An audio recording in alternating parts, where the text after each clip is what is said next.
اب آگے انتہائی دردناک نقشہ کھینچا جا رہا ہے جہنم کی آگ کا. ان الذین کفروا بآیاتنا، یقیناً جن لوگوں نے ہماری آیات کو ماننے سے انکار کر دیا.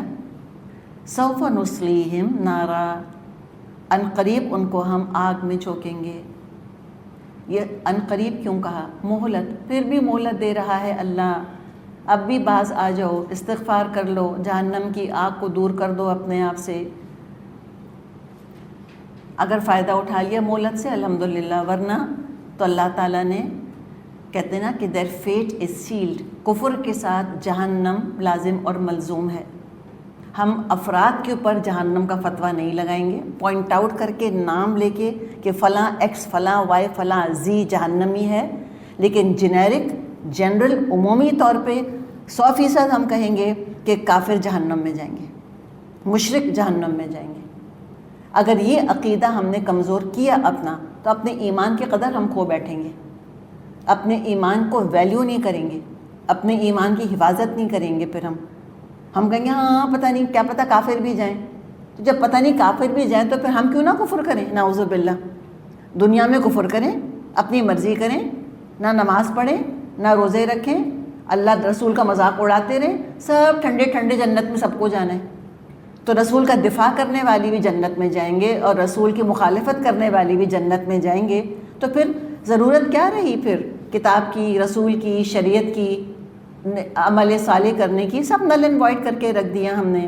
تو یاد رکھیں کہ کفر کے ساتھ اللہ تعالیٰ نے جہنم کا وعدہ کیا ہے، اور اللہ اپنے وعدے کی خلاف ورزی نہیں کرتا. اور کتنی خوفناک ہے وہ جگہ. کلما تکرار کے لیے آتا ہے، ایک دفعہ کی بات نہیں ہے، بار بار ہوتا رہے گا ایسے ہی.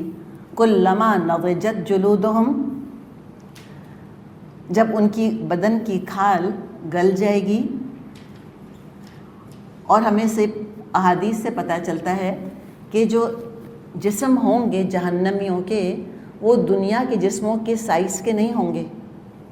مسند احمد میں روایت ہے، آپ صلی اللہ علیہ وسلم نے فرمایا کافر کے کان کی لوب آف دا ایئر ہے نا، ایئر لوب، اور کندھے کے درمیان کتنا فاصلہ ہے؟ نارملی دنیا میں ہمارے جسم جو ہیں تو کان کی لو، ایئر لوب اور گردن کے درمیان کتنا فاصلہ ہے؟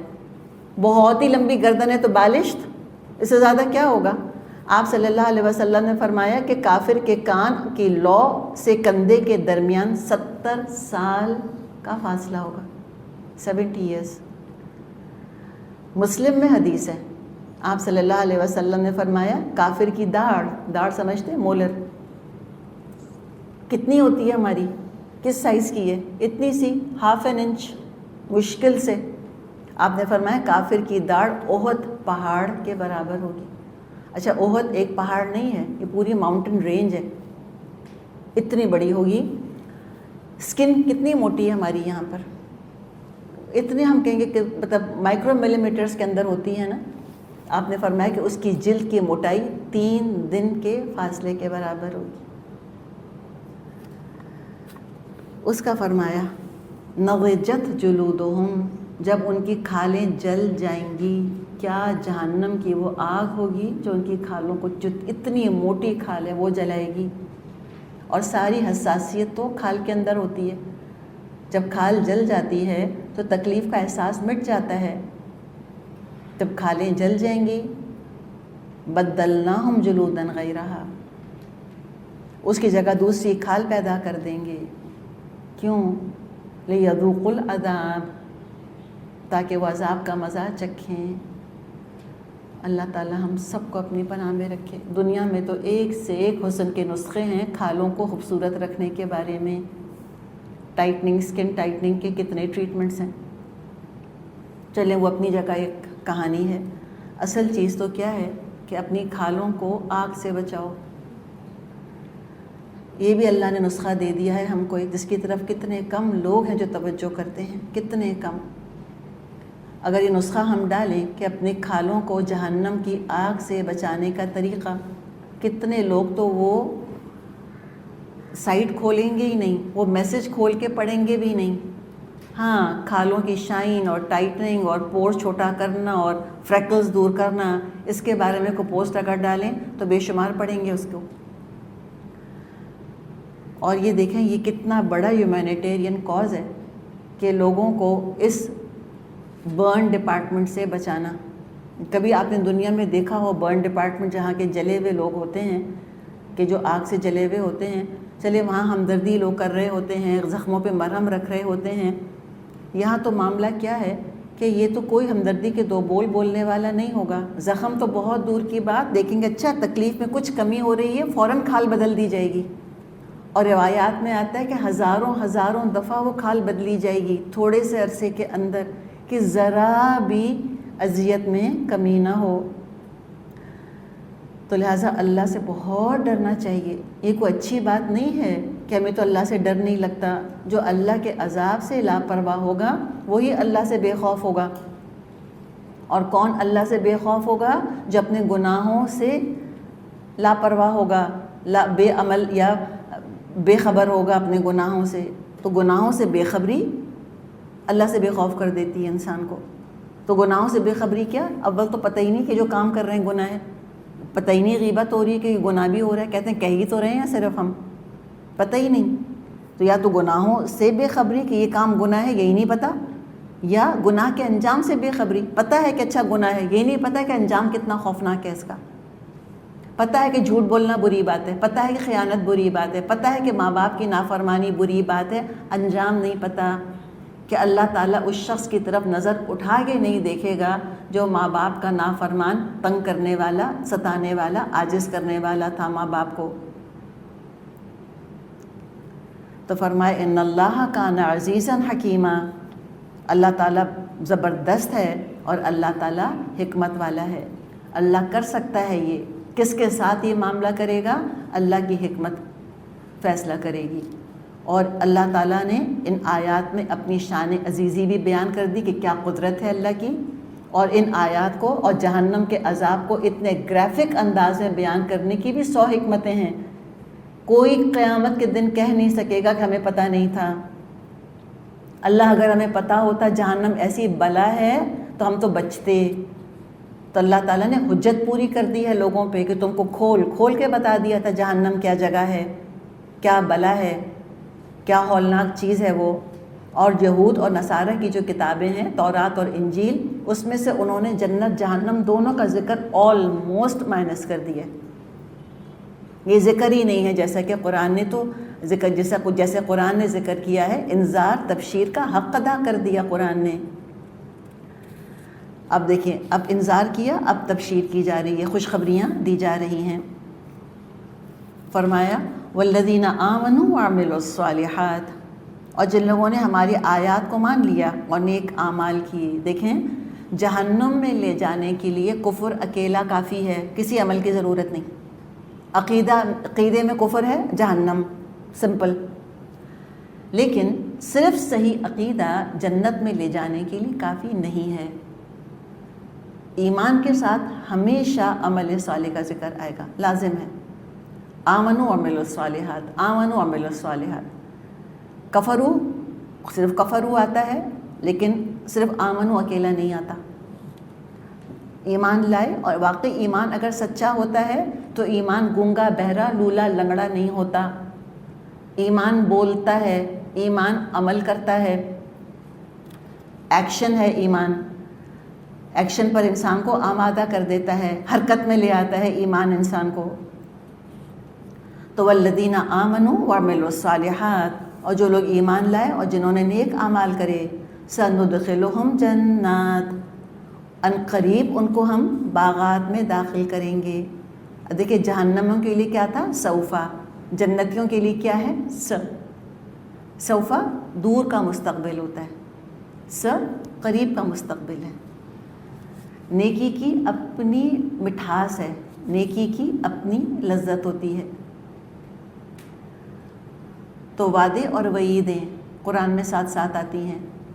ایمان کی حلاوت دنیا میں محسوس ہوتی ہے مومن کو. ابن تیمیہ رحم اللہ کہا کرتے تھے ان جنتی فی صدری، میری جنت میرے سینے کے اندر ہے. کیسی ہوگی وہ جنت؟ وہ جنات، وہ باغات کیسے ہوں گے؟ تجری من تحتها الانہار، جن کے نیچے سے نہریں بہتی ہوں گی. ایک ریلیکسیشن، خوبصورتی کا تصور ہے جو دیا جا رہا ہے. خالدین فیہا ابدا، جہاں وہ ہمیشہ ہمیشہ رہیں گے. لاک ڈاؤن نے ایک بات ہم کو یہ سکھا دی کہ کتنا بھی آرام کا گھر ہو پھر بھی انسان گھبرانے لگتا ہے رہ کے اس کے اندر. کہتے بھئی باہر نکلو باہر نکلو، بہت ہو گیا. بعض لوگوں کے بارے میں آپ نے پڑھا ہوگا، کچھ ایسے لوگ ہیں جو ریزورٹس کے اندر لاک ڈاؤن کے اندر چلے گئے. کوئی مالدیف میں لاک ڈاؤن میں ہے، اتنا خوبصورت وہاں کا کوئی ریزورٹ ہوگا اچھا سا کہ وہاں بھی گھبرا گئے، وحشت زدہ ہو گئے. تو جنت کیسی ہوگی؟ خالدین فیہا ابدا، لاک ڈاؤن ان جنہ کیسا ہوگا؟ کبھی نکلنا نہیں چاہیں گے. سورہ کہف میں آتا ہے لا یبغون عنہا حولا، کبھی دل نہیں بھرے گا ان کا، کبھی وہاں سے نکلنا نہ چاہیں گے. کیا ویرائٹی ہوگی، کیا رنگا رنگی ہوگی. جو پھل بھی مل رہے ہوں گے وہ بھی دو پھل ایک جیسے نہ ہوں گے. ہم نے پڑھا تھا نا سورہ بقرہ میں، مزہ ہی بدلتا جائے گا. کیا اللہ تعالیٰ رنگ برنگ کی چیزیں دکھائے گا، کیا رنگ تبدیل ہوں گے. ہم تو دنیا میں ایک اسپیکٹرم دیکھتے ہیں رنگوں کا، وہی ہے نا جو پیلٹ ہے کلرز کی، ایک ہی ہے نا یہاں پر. اللہ ہی جانے کہ وہ جنت کے رنگ کیا ہوں گے. جیسے کہ آپ صلی اللہ علیہ وسلم جب معراج کے موقع پہ تشریف لے گئے تھے، سدرۃ المنتہا پر اللہ کی کچھ تجلیاں دیکھی تھیں، تو سورہ نجم میں ذکر آتا ہے نا کہ جو کچھ دیکھا انہوں نے نظر جما کے دیکھا. آپ صلی اللہ علیہ وسلم نے جو ڈسکرائب کرنے کی کوشش کی کہ سدرۃ المنتہا پہ کیا دیکھا، آپ نے کہا میں بیان نہیں کر سکتا، اس لیے کہ انسانی آنکھ نے وہ چیزیں دیکھی ہی نہیں. کتنے کلرز ہیں جو ہم نے دیکھے ہی نہیں ہیں. تو کیا رنگا رنگی ہوگی، کیا گہما گہمی ہوگی، کیا ورائٹی ہوگی جنت میں کہ ہمیشہ کی زندگی ہے اور کبھی بوریت کا ایک لمحہ نہ گزرے گا آ کے جنتیوں کے اوپر کہ وہ کہیں کہ اچھا بھئی تو بڑی منوٹنی ہو گئی ہے. اور کیا ہوگا وہاں پر تمام نعمتوں کے ساتھ؟ لہم فیہا ازواج مطہرہ، اور وہاں ان کو پاکیزہ جوڑے ملیں گے. کئی طرح کی لگتا ہے جنتیں ہوں گی، ویرائٹی ہوگی. جیسے دنیا میں لوگوں کے سمر ہوم، ونٹر ہومز ہوتے ہیں امیر لوگوں کے، طرح طرح کے پیلیسز ہوں گے وہاں پر ان کے، اور طرح طرح کے ان کے ازواج، ان کے مطہرہ پاکیزہ، عورتوں کے لیے بھی مردوں کے لیے بھی. جنت میں کوئی غیر شادی شدہ نہیں ہوگا، کسی کی میرڈ لائف پرابلمٹک نہیں ہوگی. وہاں پر کوئی اپنے اسپاؤس سے ڈس ایلیوژن یا بیزار نہیں ہوگا. آئیڈیل اسپاؤسز، آئیڈیل ہوں گے ایک دوسرے کے لیے. عورتوں کے لیے بہترین شوہر، شوہروں کے لیے، مردوں کے لیے بہترین بیویاں، ہر لحاظ سے پاکیزہ. وَنُدْخِلُهُمْ ظِلًّا ظَلِيلًا، اور ہم ان کو گھنی چھاؤں میں رکھیں گے. یہ چھاؤں کا ذکر بھی بڑا دلچسپ ہے یہاں پر. دیکھیے چھاؤں کے لیے کیا چیز ضروری ہے؟ جی درخت ضروری ہے. اچھا درخت تو ہے، درخت کی چھاؤں، تو چھاؤں بنتی کیسے؟ کس چیز سے چھاؤں بنتی ہے؟ روشنی سے نا. جب روشنی نہیں ہے تو چھاؤں کہاں سے بنے گی، سایہ کہاں سے بنے گا؟ روشنی ہوگی تو سایہ بنے گا نا. تو یہ بتائیں روشنی کس چیز کی ہوگی جنت کے اندر؟ علماء کہتے ہیں کہ اللہ کے عرش سے نور برستا ہوگا. امیجن کریں کیا روشنی ہوگی وہاں پہ، وہ کیسی. اچھا لائٹس بھی ڈفرینٹ ہوتی ہیں نا. دنیا کی لائٹس آپ دیکھیں الگ الگ طرح کی لائٹس ہوتی ہیں نا. سورج کی اپنی روشنی انسان کی نفسیات پہ ڈفرینٹ اثر ڈالتی ہے. صبح کی روشنی کچھ اور ہوتی ہے، دوپہر کی کچھ اور ہوتی ہے، شام کی کچھ اور ہوتی ہے. بعض دفعہ وہ شام جب مغرب کا وہ جھٹپٹے کا وقت جس کو ہم کہتے ہیں، کچھ لوگوں کو انگزائٹی ہوتی ہے، ڈپریشن ہوتا ہے اس وقت. وہ جب ہلکا سا ملجگا سا اندھیرا سا آنے لگتا ہے نا، روشنی مدھم ہونے لگتی ہے تو گھبرانے لگتے ہیں. روشنی کا انسان کے موڈ پہ اثر پڑتا ہے. What type of light. Tube light کی روشنی کچھ اور ہوتی ہے، 100 واٹ کا بلب کچھ اور ہوتا ہے، 0 واٹ کا کچھ اور ہوتا ہے. اچھا موم بتی کی روشنی کچھ اور ہوتی ہے، کینڈل لائٹ کچھ اور ہوتی ہے کہ نہیں.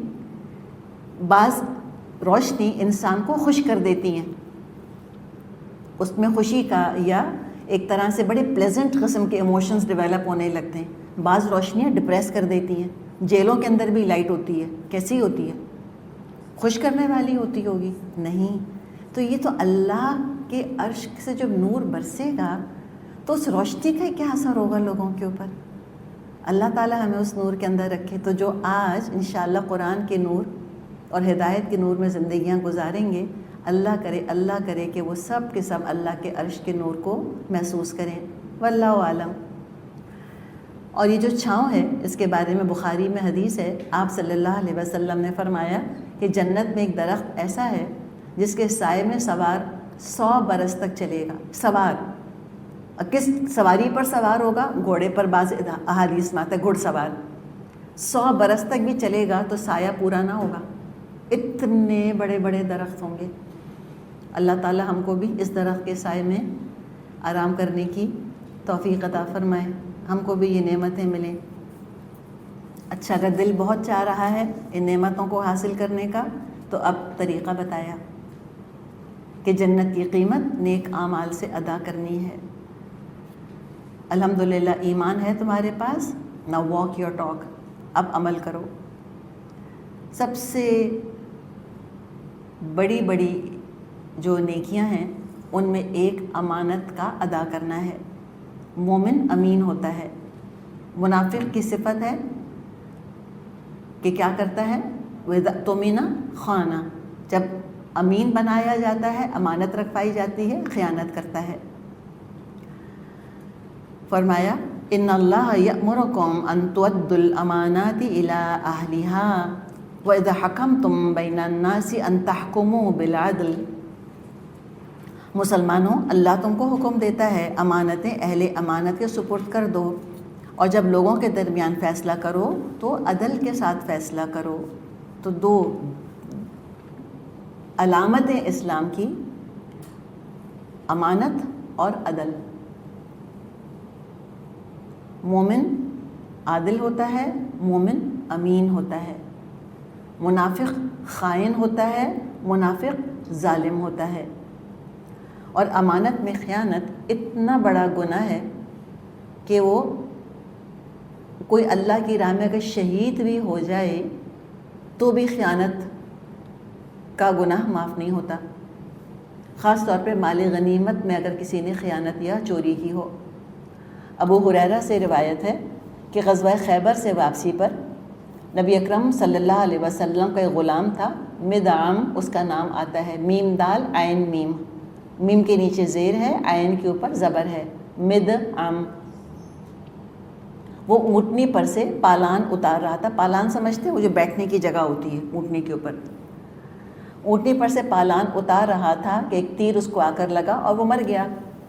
لوگوں نے کہا اسے جنت مبارک ہو کہ خیبر کا غزوہ ہے اور آپ صلی اللہ علیہ وسلم کا غلام ہے اور دشمن کے تیر سے مر گیا. تو کہا کہ شہید ہو گیا تو جنت میں چلا گیا. آپ صلی اللہ علیہ وسلم نے سنا، آپ نے فرمایا ہرگز نہیں. اس ذات کی قسم جس کے ہاتھ میں میری جان ہے، وہ چادر جو اس نے خیبر کے دن غنیمت میں سے لی تھی، جو ابھی تقسیم نہیں ہوئی تھی، اس پر آگ بن کر شعلے اڑا رہی ہے. یہ بخاری کی حدیث ہے. تو یہ امانت تو ویسے ذاتی طور پر بھی، لیکن اجتماعی مال میں امانت کا خیال رکھنا انتہائی ضروری ہے. جیسے بعض لوگ جیسے کہ کمیٹی ڈالتے ہیں نا، تو کمیٹی ڈالنا، جو کمیٹی ڈال رہے ہیں تو کوئی ایک ہوتی ہے نا جو کہتی ہیں ہم تمہارا پیسہ سنبھالیں گے. کتنی بڑی امانت ہے، ایک آدمی کی نہیں ہے، بہت لوگوں کی امانت ہے. اسی طرح فنڈز آتے ہیں، آرگنائزیشنز ہیں، جیسے ہم ایک آرگنائزیشن ہے، ہمارے پاس فنڈز آتے ہیں. وہ کیا ہے ہمارے پاس؟ کتنے لوگوں کا پتہ نہیں پیسہ آیا ہے، کتنی بڑی امانت ہے. تو کسی نے اس فنڈ میں سے مثال کے طور پہ 1 روپیہ بھی لے لیا، $1 لے لیا، 1 پاؤنڈ اگر لے لیا، تو کتنے لوگوں کے ساتھ خیانت کی ہے اس نے، ایک کے ساتھ نہیں کی. تو لہٰذا بہت محتاط رہنا چاہیے. اب یہ پینسلیں ہیں، یہ پینس یہاں رکھے ہیں، ٹھیک ہے، یہ کس کے لیے ہیں؟ استعمال کے لیے ہیں. کیا ہیں یہ سب امانت ہیں. کوئی اٹھا کر ایک پین، یہ ایک پین کوئی اٹھا کر لے جائے اپنے گھر، بھولے سے نہیں، بعض دفعہ انسان بھولے سے لے جاتا ہے، جان بوجھ کے ایک پین یہاں سے اٹھا کر لے گیا، تو یہ کیا ہے؟ خیانت. اور مجھے بتائیں یہ اس قابل ہے کہ انسان اپنی جنت داؤ پہ لگائے؟ اور جنت داؤ پہ لگ جاتی ہے اس ایک پین جتنی چیز کی وجہ سے بھی.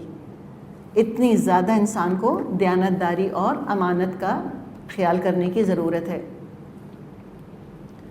تو یہاں پر امانت کا ذکر آیا. امانت کی مختلف قسمیں ہیں, یہ خود ایک ایگزاسٹو ٹاپک ہے, لیکن ہم پھر خلاصہ کریں گے. مختلف قسموں میں ہم 3 قسموں کو دیکھتے ہیں. امانت اموال میں ہوتی ہے, یعنی انفرادی طور پہ کسی نے پیسہ رکھوایا یا کوئی فنڈ وغیرہ ہے, وہ امانت ہے. لوگ ٹرسٹ کر کے لوگ فنڈ مینیجر بناتے ہیں, کوئی ہیج فنڈز بناتے ہیں, اس میں لوگ پیسہ انویسٹ کرتے ہیں, اور کتنے بڑے بڑے فراڈ ہو چکے ہیں کہ لوگوں کا پیسہ انویسٹمنٹ کے طور پر لیا اور کھا پی کے بیٹھ گئے, غائب ہو گئے. کیسی پونزی اسکیمز ہوئی ہیں, اور دنیا میں ہر جگہ ہوتی ہیں, پاکستان میں, امریکہ میں, دنیا کے ملکوں میں بلینز کا لوگوں کے ساتھ فراڈ کر لیا. تو یہ اموال, اس میں امانت ہونی چاہیے. نمبر 2 اقوال. اقوال المجالس بالامانہ حدیث ہے, مجلس امانت کے ساتھ ہیں. ہم نے کل بھی پڑھا تھا اچھی بیویاں کیسی ہوتی ہیں, حافظات للغیب, کہ وہ رازوں کی حفاظت کرتی ہیں. اچھا, ہم راز کو پتہ نہیں کیا سمجھتے ہیں. ہم کہتے ہیں راز کیا ہے. ایک تو واقعی راز ہوتا ہے کہ میں آپ کو بلاؤں اور چپکے سے میں آپ سے ایک بات کروں, اور میں آپ سے کہوں کسی کو نہیں بتانا یہ بات, یہ تو راز ہو گیا. وہ تو کھول ہی نہیں سکتے, یا خالی جا کے بہن کو بتا سکتے ہیں کہ تم کو بتا رہی ہوں, کسی کو نہیں بتانا, کہہ سکتے ہیں. یا بعض اپنے ہسبینڈ یا ہسبینڈ بیوی سے اتنے کلوز ہوتے ہیں, لگتا ہے کہ آپس ہی میں تو شیئر کر رہے ہیں, میاں کو بتانا کیسے جیسے اپنے آپ کو بتایا ہے میں نے. ایسا فیل ہوتا ہے نا, بعض رشتوں میں اتنی زیادہ کلوزنس اور اپنائیت ہوتی ہے. تو کسی کو بھی بتا دیا نا, وہ کہتے ہیں نا کہ ہونٹوں نکلی کوٹھوں چڑھی. منہ نہیں کھولنا. کسی نے کہا ہے کہ میرا راز ہے, تم کسی کو نہیں بتاؤ گی, اس کا مطلب ہے کسی کو نہیں بتانا. اس راز کو تو ہم بھی راز کہتے ہیں. ایک راز کیا ہے, جیسے کہ آپ صلی اللہ علیہ وسلم نے نقشہ کھینچا ہے, ایک ورڈ پکچر کھینچی ہے ہمارے سامنے. ایک شخص آتا ہے, بات کرتا ہے, وہ ادھر ادھر دیکھ رہا ہے. اس کا مطلب کیا ہوا کہ وہ نہیں چاہتا یہ بات کسی اور کو پتہ چلے. اس کی باڈی لینگویج کو پڑھنا چاہیے کہ وہ نہیں چاہ رہا کسی کو یہ بات پتہ چلے. تو لہٰذا وہ بھی ایک راز ہے. اچھا, پھر کیا ہے راز, اور کیا ہوتے ہیں. ایک جیسے کہ ہم نے حدیث پڑھی کہ المجالس بالامانہ, ایک خاص جگہ خاص موقع پہ ایک بات جو کہی جاری ہوتی ہے وہ اپنی جگہ بالکل مناسب اور صحیح ہوتی ہے. جب اس بات کو اس جگہ سے نکال کر, اس موقع سے کاٹ کے آؤٹ آف کانٹیکسٹ بیان کرتے ہیں, وہ بات کچھ کی کچھ ہو جاتی ہے. بالکل ہوتا ہے کہ نہیں ہوتا. اور یہ گھروں میں تو اتنی غلط فہمیاں ہوتی ہیں, اس لیے کہ ہم ایک مجلس کی بات اگلی مجلس میں بیان کر دیتے ہیں. ہم کہتے ہیں بنائن ہارملیس بات ہے بالکل. مثال کے طور پہ چلیے, اگر ہم کہیں کہ میں فلاں سے ملنے گئی تھی اور وہ گھر پر ان کی بیٹی گھر پہ موجود تھی, فار ایگزامپل, ٹھیک ہے, ہم کہیں گے اس میں کون سی بڑی بات ہے. ہم نے کسی اور سے یہ بات کہی, کسی کے گھر کا حال ہم نے بیان کیا.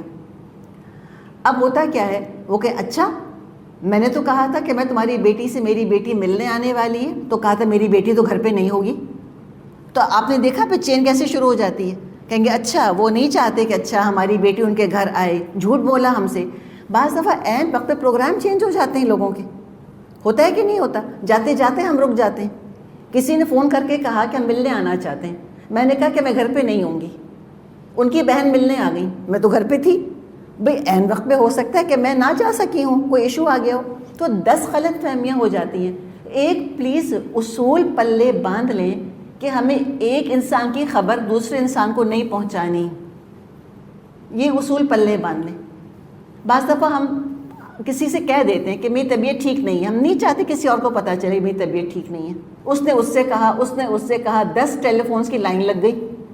انسان اریٹیٹ ہوتا ہے. ہم کہتے ہیں آئندہ میں نہیں بتاؤں گی کسی کو کہ میرے سر میں درد ہو رہا تھا. ساری دنیا میں ڈنڈورا پیٹ دیا اس بات کا. ہوتا ہے نا. تو یہ اتنا اہم اصول ہے جس کو کہ واقعی ہم نے جس کا کہ حق نہیں ادا کیا بتانے میں, کہ المجالس بالامانہ, مجلسیں امانت کے ساتھ ہوتی ہیں. خاص طور پہ جو آفیشیل میٹنگز وغیرہ ہوتی ہیں جس میں کہ ہم ڈسکس اپنوں کو جمع کر کے انسان صلاح مشورہ کرتا ہے, مشاورت جس کو کہتے ہیں. 10 طرح کے مشورے ڈسکس ہو رہے ہوتے ہیں, کوئی حتمی فیصلہ نہیں ہوتا. اس مجلس کے اندر جتنے مشورے ڈسکس کیے گئے, اگر وہ سارے جا کر اور ان کو جا کے عام کر دیا جائے, ڈھنڈورا پیٹ دیا جائے, تو 10 غلط فہمیاں جنم لے لیں گی. ہر چیز, ہر مجلس کو جا کے علم نشرہ کر دیا کہ یہ ڈسکس ہوا, یہ ڈسکس ہوا, اچھا یہ آپشن ہے, اچھا یہ آپشن ہے. تو مجھے بتائیں کیا فائدہ ہوا اس کا؟ تو ہم کہتے ہیں کہ ہارملیس تو بات تھی, کیا حرج تھا, کہا تھوڑی تھا کہ یہ بہت بڑا راز ہے. تو ہر بات بتانے کی نہیں ہوتی, ہر بات چھپانے کی نہیں ہوتی. کوشش کریں کہ ایک جگہ کی انفارمیشن دوسری جگہ نہ پہنچائیں. ہم کہیں لو اب ہم بولیں گے کیا؟ ہاں تو اچھا ہے نا, من سمتا نہ جا, جو چپ رہا اس نے نجات پائی.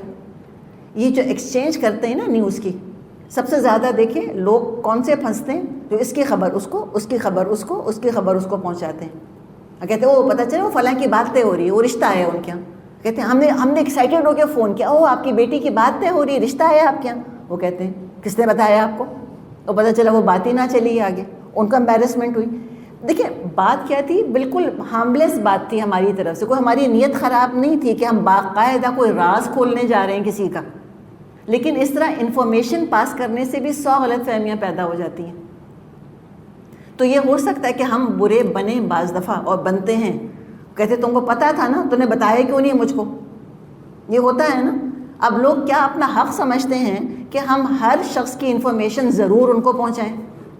مائیں تو خاص طور پہ بیٹیوں سے ایکسپیکٹ کرتی ہیں, ساسیں بہوؤں سے توقع لگاتی ہیں کہ سارے خاندان کی خبر مجھ کو پہنچا دینی چاہیے. بھئی کیوں؟ تو ہم کو مخبری کرنے کی کوئی ضرورت نہیں ہے. خود ہی جس کو انفارمیشن دینی ہوگی کہ بیٹے کی بات طے ہو رہی ہے, بیمار ہیں کہ صحت مند ہیں, آپریشن ہونا ہے کہ کینسر ہو چکا ہے, 3rd سٹیج کا ہے یا 4th سٹیج کا ہے, وہ خود بتا دیں گے. ہمیں کیا ضرورت ہے ہم کہیں وہ پتہ ہے ان کو کینسر ہو گیا, بس اب وہ مرنے والے ہیں تھوڑے دن میں, او پتہ چلا وہ ٹھیک ہو کر سامنے آ گئے. ہم کہیں گے ہاں آپ کے بارے میں تو فلاں کہہ رہی تھی کہ بس آپ کے تو دن قریب ہیں. اب بتائیں کون برا بنا؟ کون برا بنتا ہے؟ انفارمیشن دینے والا. تو یہ امانت کا بہت بڑا مفہوم ہے, بہت وسیع ہے. راز تو ہرگز نہیں کھولنے, اور اتنی عقل سب میں ہے کہ کہے بغیر بھی ہم کو پتہ ہوتا ہے کہ یہ بات مجھے دوسرے کو نہیں بتانی چاہیے.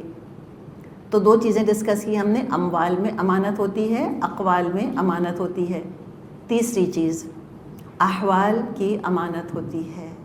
احوال, اقوال کان کی امانت ہے, ٹھیک ہے نا. اموال ہاتھ پیروں کی امانت ہے, اقوال کان کی امانت ہے, احوال آنکھوں کی امانت ہے. کس طرح سے؟ چلے اگر ہم اسکول کو ڈسکس کریں, ایک ٹیچر ہے, ایک اسٹوڈنٹ ہے, ٹھیک ہے نا. اچھا وہ ٹیچر اور اسٹوڈنٹ کسی ویکیوم میں تو نہیں ہے نا, اسی معاشرے کا حصہ ہے. وہ اس اسٹوڈنٹ کے بھی کوئی رشتہ دار ہوں گے جن کو ٹیچر جانتی ہیں, اور کوئی ٹیچر کے رشتہ دار ہوں گے جن کو کہ اسٹوڈنٹ جانتا ہے. اب ہوتا کیا ہے کہ بعض دفعہ ٹیچرز اپنے اسٹوڈنٹ کا حال مجلس محفل میں عام بیان کر رہی ہوتی. وہ فلاں کہنے کو تو فلاں کا بیٹا ہے, خود تو بڑی ریلیجس بنتی ہیں, اماں تو پردہ کرتی ہیں, پتہ ہے بیٹی کا کیا حال ہے, میری کلاس میں فلاں لڑکے سے اس کا افیئر ہے. یہ مجھے بتائیں کیا ہوا؟ یہ احوال کی خیانت ہے نا. کیا یہ زیب دیتا ہے ایک ٹیچر کو کہ اپنے اسٹوڈنٹ کی خرابیاں, عیب, برائیاں, چلیں کردار کی نہ صحیح, کہ وہ خود تو سب کو بڑے لیکچر دیتے پھرتے, بچہ تو فیل ہوتا رہتا ہے ان کا, اپنے بچے کو تو نگلیکٹ کیا ہوا انہوں نے, اوروں کو پڑھانے کھڑے ہو گئے. کرتے لوگ ایسی باتیں, وہ ٹیچرز تو بہت کرتی ہیں ایسی باتیں. تو لہٰذا اس میں بھی بہت زیادہ محتاط ہونے کی ضرورت ہے. اگر اپنے کانٹیکسٹ میں ہم آئیں, ایک ہمارا چھوٹا سا کام ہے, اس میں ہمارے گروپس ہیں, گروپس کے اندر اسٹوڈنٹس ہیں اور اس میں گروپ انچارجز ہیں. ظاہر ہے اب وہ ایک دوسرے کے رشتہ داروں کو جان سکتے ہیں. اب امیجن کریں کہ ایک اسٹوڈنٹ انچارج کو کسی نجی محفل میں مل گئی, اب وہاں پر انچارج اس کو کس طرح ٹریٹ کرے گی؟ آپ بتائیے. ایز اے اسٹوڈنٹ ٹریٹ کرے گی یا ایک معاشرے کا فرد یا اپنا رشتہ دار ٹریٹ کرے گی؟ جی معاشرے کا فرد. وہاں پر ہم کہہ سکتے ہیں تم نے ہوم ورک کر لیا کہ نہیں کیا, فہم کر لیا تھا اپنا, کل سبمٹ کرنا ہے, یاد رکھنا تم. ایسے کہنا چاہیے آپ کو اس کو. آپ کہیں دیکھا اچھا ہوا مل گئی تو مجھ کو آج یہاں پر, تم کو پتہ ہے نا کل ٹیسٹ ہے ترجمے کا, تم یہاں شادی میں بیٹھی کیا کر رہی ہو؟ جلدی جاؤ ترجمہ یاد کرو. لاسٹ ٹائم یاد ہے فیل ہو گئی تھیں. سارے سن رہے ہیں بیٹھ کے. اب یہ کیا ہوا؟ یہ احوال تھے نا, یہ آپ نے کیسے بیان کیے؟ تو لہٰذا اس چیز کو پلے باندھ لیں. بعض دفعہ پڑھانے والی بہو ہوتی ہے, پڑھنے والی ساس اسٹوڈنٹ بن کے سامنے بیٹھی ہوتی ہے. بعض دفعہ پڑھانے والی ساس ہوتی ہے, سامنے بہو اسٹوڈنٹ بن کر بیٹھی ہوتی ہے, ٹھیک ہے. بعض دفعہ پڑھانے والی سمدھن ہوتی ہے, وہ سامنے سمدھن کو پڑھا رہی ہوتی ہے. تو اب کیا کریں گے بتائیں؟ اب کیا ان کو جب ہم ملیں گے, ان کے گھر جائیں گے, تو اس کو بہو کی طرح ٹریٹ کریں گے, یا جا کے کہیں گے گھر والوں سے کہ ہاں اپنی بہو کا کہ دیکھیں آج اس نے ٹیسٹ دیا تھا, چیٹنگ کر رہی تھی نا چیٹنگ تم کلاس میں, بہو تم کو میں دیکھ رہی تھی. کرنا چاہیے ایسے؟ نہیں. صرف جب اس فارمل انوائرمنٹ کے اندر ہوں گے, جب اسٹوڈنٹ کے سامنے ٹیچر کی حیثیت سے بیٹھی ہوں گی, تب اس کو آپ پوائنٹ آؤٹ کریں گی, اس کی خوبیاں یا خامیاں.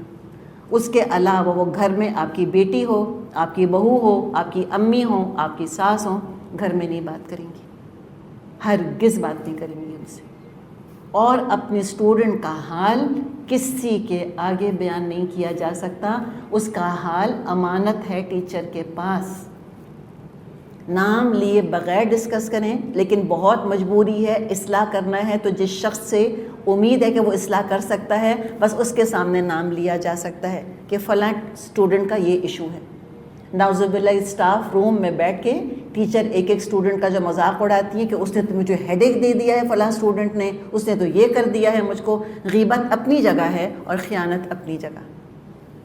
ڈاکٹرز ہیں, ڈاکٹرز کے پاس ہر طرح کے مریض آ رہے ہوتے ہیں, وہ مریض سب کے رشتہ دار ہوتے ہیں. ڈاکٹر کے پاس اس مریض کا حال امانت ہے. وہ نہیں کھول سکتا کہ پتہ ہے فلاں کے جسم پر تو یہ داغ پڑے ہوئے ہیں, اس کو تو یہ بیماری لگ گئی ہے, وہ سب سے چھپا رہا ہے, میں بتا رہی ہوں تم کو, یا میں بتا رہا ہوں تم کو. کر سکتی ہے ڈاکٹر, یا کر سکتا ہے ڈاکٹر؟ خیانت ہے ایبسلیوٹ. شوہر بیوی کا معاملہ 100% امانت ہے.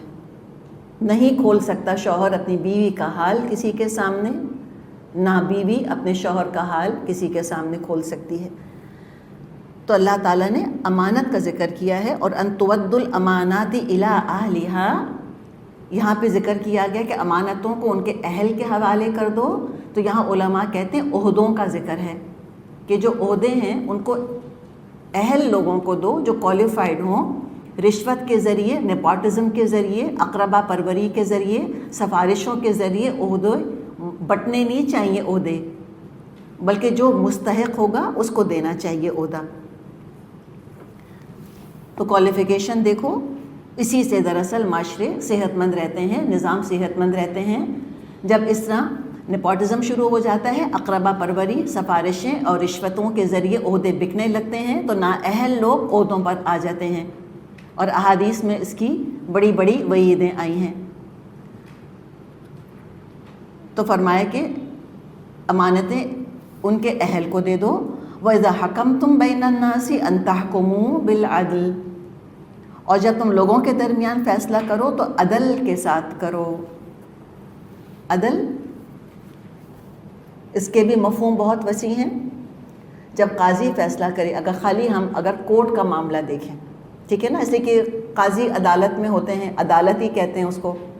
تو عدالت میں جب قاضی فیصلہ کرے تو عدل کے ساتھ کرے, اور اس کی اتنی شرائط ہیں جو کہ علماء نے بتائی ہیں. کس طرح عدل کرے؟ ایک جیسی جگہ پر دونوں فریقوں کو بٹھائے, چاہے وہ پریزیڈنٹ ہو ملک کا اور دوسرا جو ہے وہ ایک ادنا شہری ہو, ایک جیسی جگہ بٹھائے. اور کہتے ہیں جو قاضی ہے, جو جج ہے, ایک جیسی نظر سے دونوں کو دیکھے. یہ نہیں کہ ایک کو مسکرا کر دیکھے اور دوسرے کو غصے کی نظر سے دیکھے, یہ بھی عدل کے خلاف ہوگا. ایک لہجے میں دونوں سے بات کرے. یہ نہیں کہ چونکہ ایک جو ہے وہ معاشرے کے اندر کوئی اعلیٰ رتبہ رکھتا ہے تو اس سے بہت ہی احترام والا ڈیفرینشیل لہجہ اختیار کرے, اور دوسرا کمتر درجے کا ہے تو اس سے کوئی حقارت کے ساتھ یا تحکمانہ لہجے میں بات کرے, کہ ایک سے سخت لہجے میں بات کر رہا ہے, ایک سے نرم لہجے میں بات کر رہا ہے. یہ نہیں ہونا چاہیے. بات بیان کرنے میں برابر کا دونوں کو وقت دیں. تو اس میں اس کو عدل کرنا ہے. اچھا ہم یہ عدل کرتے ہیں گھروں کے اندر؟ ایک بچہ آیا روتا ہوا، ٹھیک ہے نا، اس نے کہا اماں بھائی نے مارا. اب مجھے بتائیں، ہم تو سب سے پہلے جا کے بھائی کا کان ہی پکڑ لیتے ہیں. ہم کہتے ہیں بتاؤ مارا تھا نا تم نے. ہمیں قاضی کا عدل تو سب سمجھ آ رہا ہے، لیکن گھروں میں ہم کم کرتے ہیں یہ بات. جس کی شکایت ہوتی ہے پہلے ہم اس کو مجرم بنا دیتے ہیں کہ ہاں اس نے ضرور یہ کام کیا ہوگا جس کی شکایت کی گئی ہے، اور ازیوم کرنے کے بعد پھر ہم اس سے اس طرح کا معاملہ کرتے ہیں. تو یہ تو عدل نہ ہوا. ایک سے زیادہ بیویاں ہیں تو عدل کرنا ہے، وہ تو ہم جانتے ہیں اس بات کو. اولاد ہے، اولاد میں عدل کرنا ہے. یہاں تک علماء کہتے ہیں کہ اگر ایک بچے کو پیار کیا ہے تو اگلے کو بھی پیار کرو، ورنہ اگلا کھڑا دیکھتا رہتا ہے. تو تھوڑا سا انشاءاللہ تعالیٰ ہم اس کے بارے میں اور آگے بات کریں گے عدل کے بارے میں. فرما دیا کہ ان اللہ نعم ما یعظکم بہ، اللہ تم کو بہت عمدہ نصیحت کر رہا ہے. ان اللہ کان سمیعا بصیرا، یقیناً اللہ سب کو سنتا اور دیکھتا ہے. تو اللہ تعالیٰ ہمیں امانت کی حفاظت کرنے والا بنائے. اللہ تعالیٰ ہمیں عدل اور انصاف کرنے والا بنائے، بلکہ عدل اور انصاف کو اپنی جگہ ہم رکھیں اور رحم اور احسان کو اپنی جگہ رکھیں. اللہ تعالیٰ ہمیں یہ حکمت بھی عطا فرمائے. وآخر دعوانا ان الحمد للہ رب العالمین. سبحانک اللہم وبحمدک نشہد ان لا الہ الا انت نستغفرک ونتوب الیک. السلام علیکم ورحمۃ اللہ وبرکاتہ.